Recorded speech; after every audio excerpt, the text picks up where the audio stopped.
আয়োজন কৰিছে।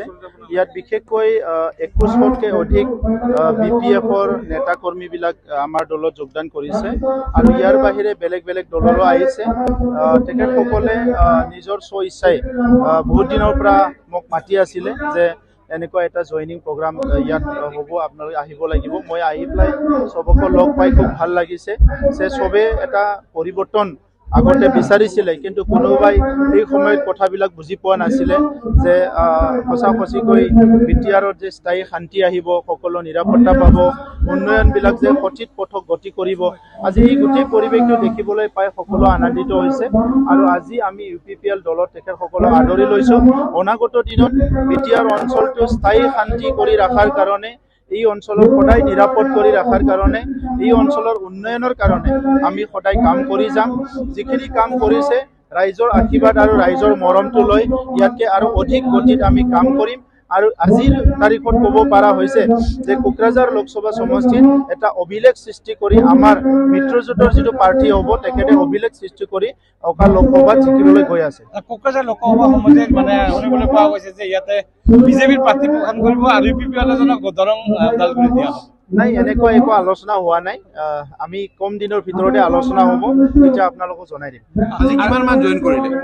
আজি ইয়াত 2100 তেখেতসকলে অকল BPFৰে আছে আৰু চব মিলি পেলাই প্ৰায় 2500 মানুহ ইয়াত জইন কৰিব। আজি অসম সাহিত্য সভাৰ পৰা এটা প্ৰতিনিধি দল আপোনালোকৰ আহিছিলে যে বড় বিটিএডি অঞ্চলত অসমীয়া ভাষা যথাযথ মৰ্যাদা হোৱা নাই বুলি এটা অসম সাহিত্য সভাৰ প্ৰতিনিধি দলৰ টিমৰ লগত মই কথা পাতিছোঁ।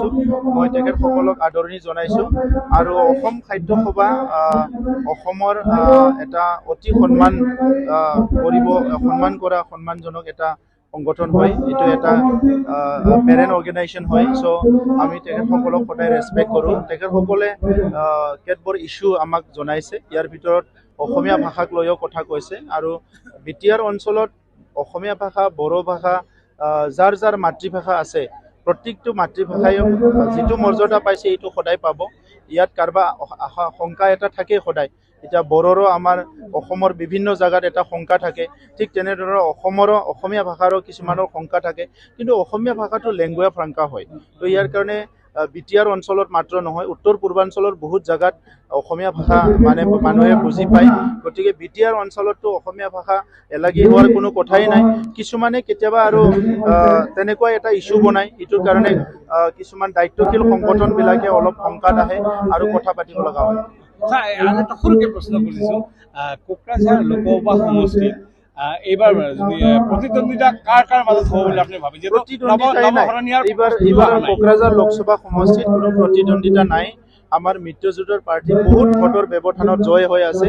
কাৰণটো হৈছে যে প্ৰধানমন্ত্ৰী নৰেন্দ্ৰ মোদী ডাঙৰীয়াই ভাৰতবৰ্ষখন যিটো নতুন ৰূপত আজি ডেভেলপমেণ্টৰ কামবিলাক কৰি আছে, যে বিশ্বগুৰু এটা স্থান পাবলৈ গৈ আছে, যিটো তেখেতৰ মিছন আৰু ভিজন, এইটো সকলোৱে ভাল পাইছে। আৰু আমাৰ অসমৰ মুখ্যমন্ত্ৰী ডক্টৰ হিমন্ত বিশ্ব শৰ্মা ডাঙৰীয়াই অসমখন ভাৰতৰ ভিতৰতো উন্নত ৰাজ্য হিচাপে গঢ় দিয়াৰ কাৰণে যিখিনি আঁচনি তৈয়াৰ কৰিছে, যিখিনি মিছন আৰু ভিজন ৰাখিছে, ইয়াত সকলো ৰাইজে আজি অৰ্গেনাইজ হৈছে। গতিকে ইয়াত কোনো এটা তেনেকুৱা কম্পিটিশ্যন বা কোনো প্ৰতিদ্বন্দ্বী বুলি একো নাই। আমাৰ প্ৰাৰ্থী বহুত ভোটত জয় হ'ব। নৱহৰণী আপোনালোকৰ মিত্ৰজোঁটত আছে, আলোচনা কৰিম, কিন্তু নৱহৰণীয়ে নিজেও প্ৰতিদ্বন্দ্বিতা কৰিব বুলি আলোচনা কৰিম। Thank U.